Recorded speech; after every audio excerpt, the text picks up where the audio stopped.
اگر آپ اس کتاب کو اتنا وقی، اتنا عزت والا، اتنا بلند مرتبہ نہیں پاتے کہ وہ دور تشکیک کو سنبھال سکے، یا آج کل کی بے پناہ یہ بڑھتا ہوا فشار علم و عرفان اور یہ جستجو جو آج کل زمانے میں جاری ہے، اگر قرآن اس کو نہیں سنبھال سکتا تو آپ کیوں نہیں اعتراف کرتے کہ ہمارا مذہب، ہمارا خدا، ہماری کتاب کچھ کم ہے اور انسان آگے ترقی پا چکا ہے؟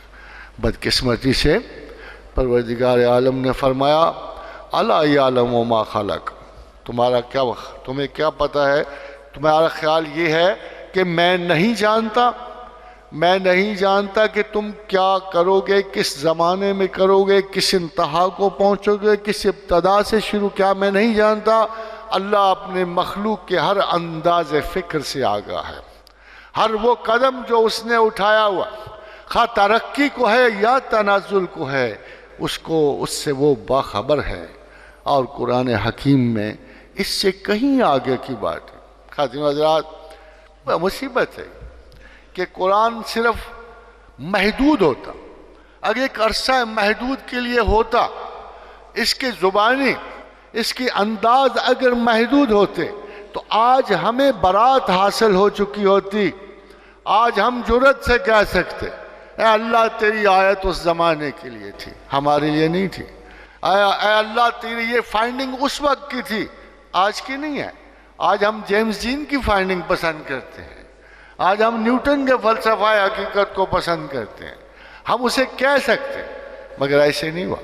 اس نے اپنی کتاب میں فرمایا، اور بڑی ہی محکم آیت میں فرمایا کہ الف لام را کتاب احکمت آیاتہ ثم فصلت من لدن حکیم خبیر، کہ یہ وہ کتاب ہے جس کی ایک ایک آیت کو پرکھا گیا۔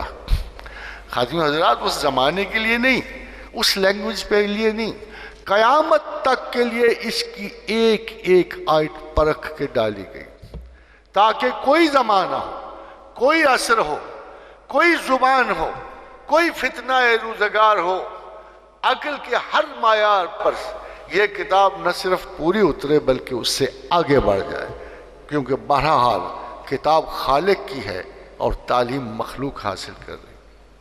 اس لیے اس کتاب کا معیار ہمیشہ سے ہر اس فکر سے بالا ہے۔ اب ایک وہ چھوٹی سی ایک مثال میں دے دوں، حیرت کی سی مثال، ٹائم از انفینٹی، لازمہ ہے۔ وقت ایک ایسی حقیقت ہے جس کی کبھی کوئی حقیقت نہیں پا سکا۔ Still time is there. بڑی خوبصورت بات کہی تھی اس نے ایلس ان ونڈرلینڈ میں، time wasted is also time. تو وقت تو ایک ایسی مکمل حقیقت، اور اس کو کائنات سے جتنی زیادہ آپ مناسبت دے لو گے، جتنا زیادہ آپ اس کو کائنات میں منتقل کرو گے، ٹائم کی جہت پرت اس کے ساری ڈائمینشنز چینج ہوتی رہیں گی۔ ذرا غور کیجئے کہ بہت بڑا فرق ایک چھوٹی سی آیت میں پڑ جاتا ہے۔ انسان وقت کو کیا سمجھتا ہے، اللہ وقت کو کیسے ایکسپلین کرتا ہے۔ اللہ پورے فلسفہ وقت انسان کو اس طرح سمجھتا ہے، اور لوگ کہتے ہیں کہ وقت ہمیں زندہ رکھتا ہے اور وقت ہمیں مارتا ہے۔ بھلا مرنے کے بعد کیا بوسیدہ ہڈیوں میں جان پڑے گی؟ یہ وہ تصور ہے جو قریباً ہر انسان کے ذہن میں ابھرتا ہے۔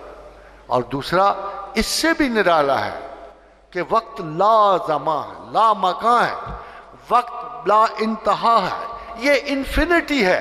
اس کے بارے میں کوئی تصور جو ہے مکمل طور پہ سوچ ہی نہیں سکتا۔ مگر ذرا خدا پہ غور فرماؤ، اللہ کیا کہتی ہیں چھوٹی سی آیت میں، کلو یجری لاجل مسمی، کلو یجری لاجل مسمی۔ کائنات میں ہر چیز چل رہی ہے مگر وقت مقررہ تک۔ خاتون حضرات، کبھی آپ نے چھوٹی سی آیت کی ڈائمینشن دیکھی؟ خداوند کریم وقت کو لا انتہا نہیں کہہ رہے، بالکل نہیں کہہ رہے۔ خدا کے نزدیک یہ ایک محدود چیز ہے، اس کی ایک افادیت ہے باقی اشیاء کی طرح، اس میں کوئی انفینٹی نہیں۔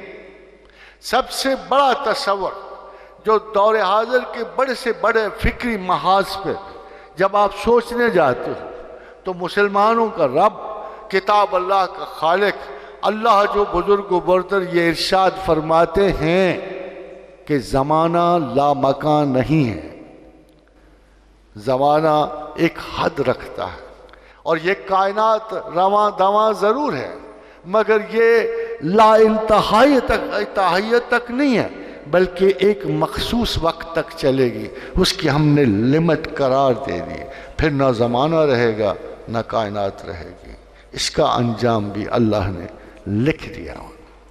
خواتین حضرات، یہ بڑی امپورٹنٹ بات ہے، مگر سب سے بڑی امپورٹنٹ بات ہے کہ کل کی علامت کو آج کے دور میں کیسے ایڈجسٹ کیا جائے۔